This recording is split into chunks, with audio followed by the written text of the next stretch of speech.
Le ministre responsable du commerce entre le Canada et les États-Unis, Dominique Leblanc, a déclaré hier à Washington que le Canada souhaite être un partenaire constructif dans la mise en place du bouclier antimissile Golden Dome proposé par le président américain Donald Trump.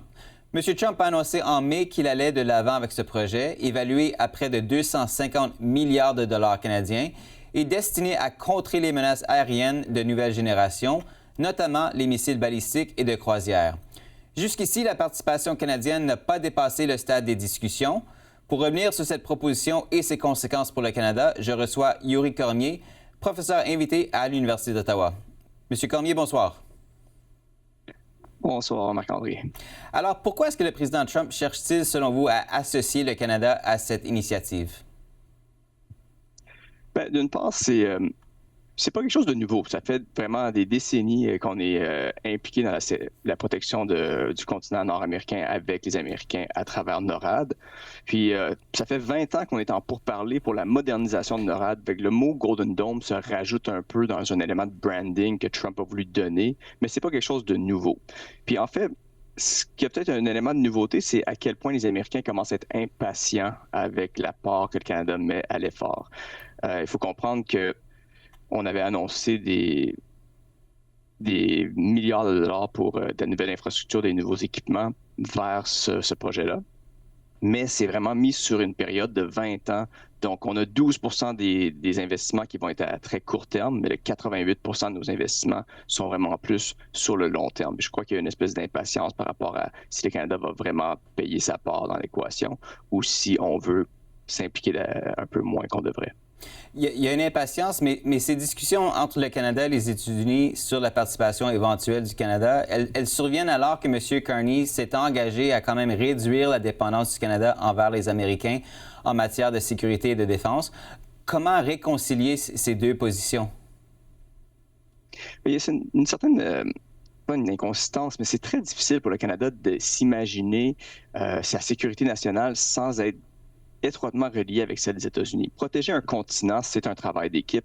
On l'a toujours perçu comme un travail d'équipe, mais ce qui est difficile pour le Canada, c'est que c'est une relation d'inégaux. Le Canada ne serait pas capable de défendre le continent nord-américain seul, mais les Américains, eux, seraient capables de le faire sans nous.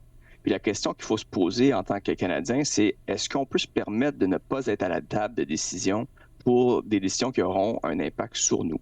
Est-ce que ça fait de nous un protectorat ou est-ce qu'on perd notre souveraineté à ne pas être impliqué dans les pourparlers puis pour la création d'un système comme on l'a, binational de commandement à travers NORAD, qui a jusqu'à maintenant été très avantageux pour le Canada dans le sens que le commandant adjoint de NORAD, c'est un Canadien et à tout moment a une autorité très importante sur les décisions qui vont être prises à travers le continent nord-américain. Vous avez déjà évoqué l'annonce du gouvernement canadien selon laquelle il s'est engagé à dépenser, vous l'avez souligné, 40 milliards de dollars au cours des 2 prochaines décennies pour moderniser le NORAD. Dans quelle mesure ces investissements, selon vous, peuvent-ils vraiment s'inscrire dans une éventuelle participation du Canada au Dôme d'or? Bien, il y a 2 choses qu'il faut garder en tête. Premièrement, c'est que la quantité de ressources que les Américains nous demandent par rapport à ce projet-là est seulement atteignable si on est capable de l'investir dans notre propre économie. Il faut être capable de construire des choses chez nous qui vont servir dans la protection du Grand Nord.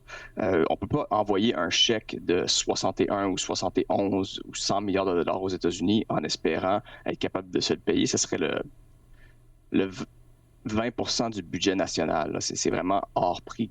Mais si on le voit sur un projet d'investissement à long terme qui a des retombées économiques chez nous, ça devient imaginable.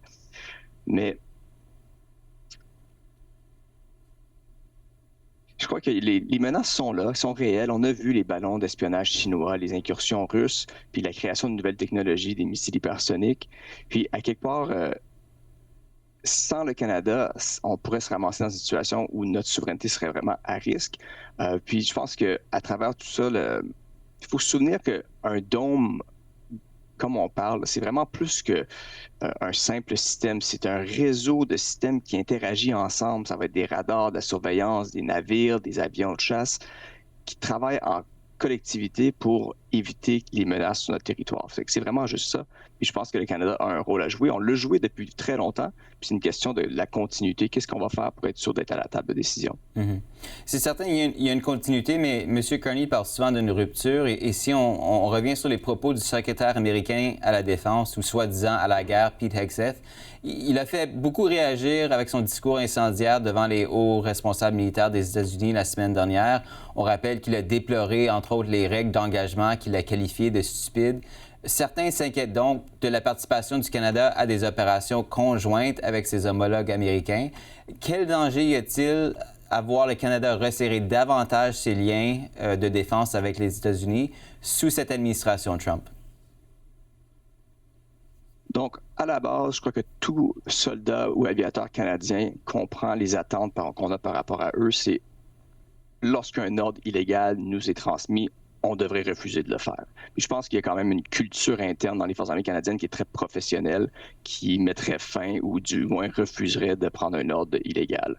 Puis c'est sûr qu'on l'a vu dans les activités récentes dans la mer des Caraïbes ou même des propos qui ont sorti dans le discours de M. Hegseth. C'est inquiétant.